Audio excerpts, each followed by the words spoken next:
Spoken English చాలామందికి ఇబ్బందికరంగా ఉండే ఓ భాష. యాక్చువల్లీ ఇది మాట్లాడాలని చాలామంది మనసు నిండా కోరిక ఉంటుంది, కానీ మాట్లాడడంలో చాలా ఇబ్బంది పడుతుంటారు. భాష ఎలా వస్తుంది? చుట్టూ వాతావరణం ఉంటే వస్తుంది.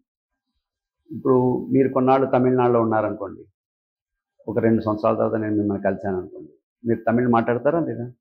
ఖచ్చితంగా మాట్లాడతారు. అలాగే ఏ ప్రాంతంలో ఉంటే ఆ ప్రాంతంలో ఆ భాష మీరు ఖచ్చితంగా మాట్లాడతారు కొంతకాలం తర్వాత.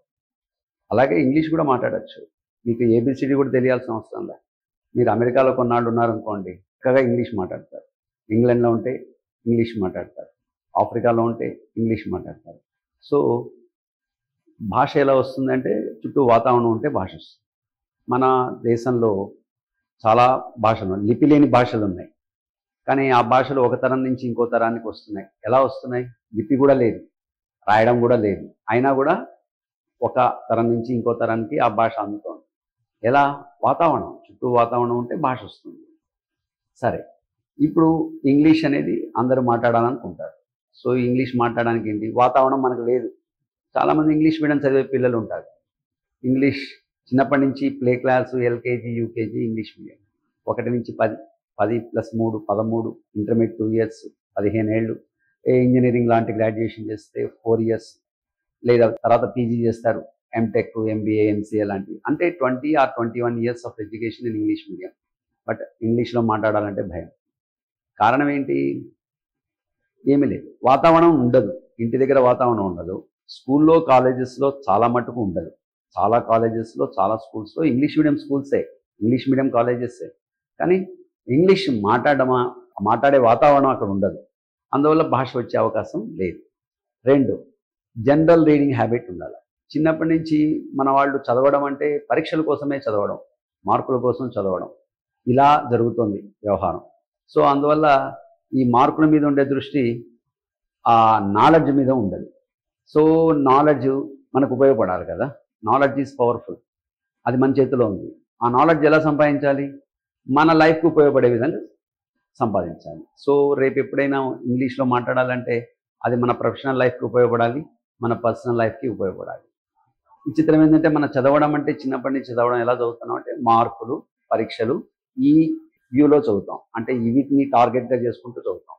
అప్పుడు భాష మీద పట్టు వచ్చే అవకాశం లేదు, చక్కగా భాష మాట్లాడే అవకాశం లేదు. మల్టీనేషనల్ కంపెనీలోకి ఎంటర్ అవ్వాలంటే ముందు వాడు అదే అంటాడు, కాస్త నీకు ఇంగ్లీష్ మినిమం కమ్యూనికేషన్ స్కిల్స్ ఇంగ్లీష్లో కానీ చేయగలిగితే వాడు ఉద్యోగం ఇచ్చే అవకాశం ఉంది. టెక్నికల్గా మీరు బాగా సౌండ్గా ఉండొచ్చు, బాగా దానిలో మాస్టరీ ఉండొచ్చు, దాంట్లో చాలా కాన్ఫిడెన్స్ ఉండొచ్చు, కానీ మినిమం కమ్యూనికేషన్ స్కిల్స్ ఉండాలి. ఎందుకు ఉండాలంటే మన ఉద్యోగం ఎక్కడొస్తుందో మనకు తెలియదు. నార్త్ ఇండియాలో రావచ్చు, లేదా మనకు ఉద్యోగం ఇచ్చేవాడు, మనల్ని ఇంటర్వ్యూ చేసేవాడు, వాళ్ళకి వేరే లాంగ్వేజ్, మన తెలుగు వాళ్ళకి తెలియదు. సో మనకి అఫీషియల్ లాంగ్వేజ్, కనెక్టింగ్ లాంగ్వేజ్, లింగ్వా ఫ్రాంకా ఏంటంటే ఇంగ్లీషే.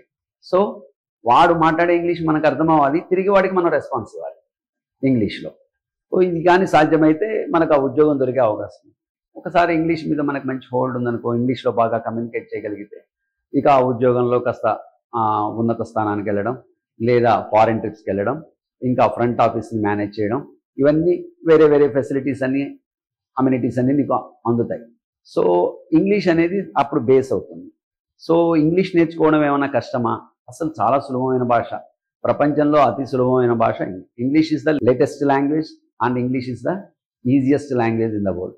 కానీ చిన్నప్పటి నుంచి దాన్ని చెప్పే విధానం, దాన్ని పరిచయం చేసే విధానం చాలా లోపభూయిష్టంగా ఉంది, అంత దోషసహితంగా ఉంది. అందువల్లే సమస్య పెద్దదైపోతుంది. మొత్తం క్లాసులో 40-50 మంది ఉంటే కేవలం 5-6 మందికే బాగా వచ్చే అవకాశం ఉంటుంది. అది కూడా కమ్యూనికేషన్ స్కిల్స్ బాగుంటాయని గ్యారెంటీ ఏం లేదు. కొంతవరకు ఇంటి దగ్గర బ్యాక్గ్రౌండ్, వేరే వేరే కారణాల వల్ల వాళ్ళు ఇంగ్లీష్ బాగా మాట్లాడగలిగే, కొంతవరకు బాగా మాట్లాడగలిగే శక్తి ఉంటుంది. మిగతా పిల్లలందరూ ఇబ్బంది పడిపోతుంటారు. సో యావరేజ్గా ఎక్కువ మంది ఇబ్బంది పడుతుంటారు.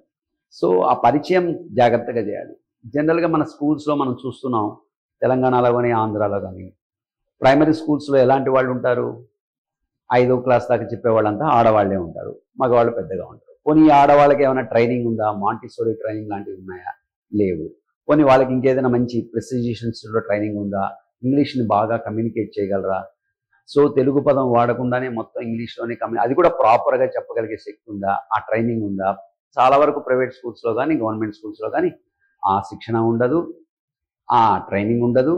అందుచేత వాళ్ళకి తెలిసిందేదో వినికిడి ద్వారా నేర్చుకున్న కొన్ని మాటలు మాత్రమే మాట్లాడతారు. మాట్లాడడం వల్ల ఏమవుతుంది, పిల్లలకి సరిగా అందదు.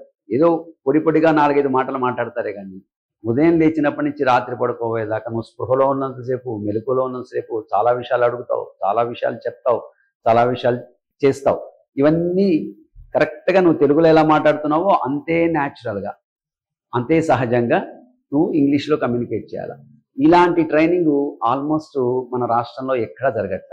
సిటీస్లో ఉంది, అది కూడా కొన్ని ఏరియాస్లో ఐసిఎస్సి సిలబస్ అంటారు. ఐసిఎస్సి సిలబస్లో వాళ్ళ కరికులం డిఫరెంట్గా ఉంటుంది. అక్కడ పనిచేసే టీచర్లందరూ చాలా వెల్ ట్రైన్డ్గా ఉంటారు. సో ఖచ్చితంగా ఆ పిల్లలకి ఇంగ్లీష్ బాగా కమ్యూనికేట్ అయ్యే అవకాశం ఉంటుంది.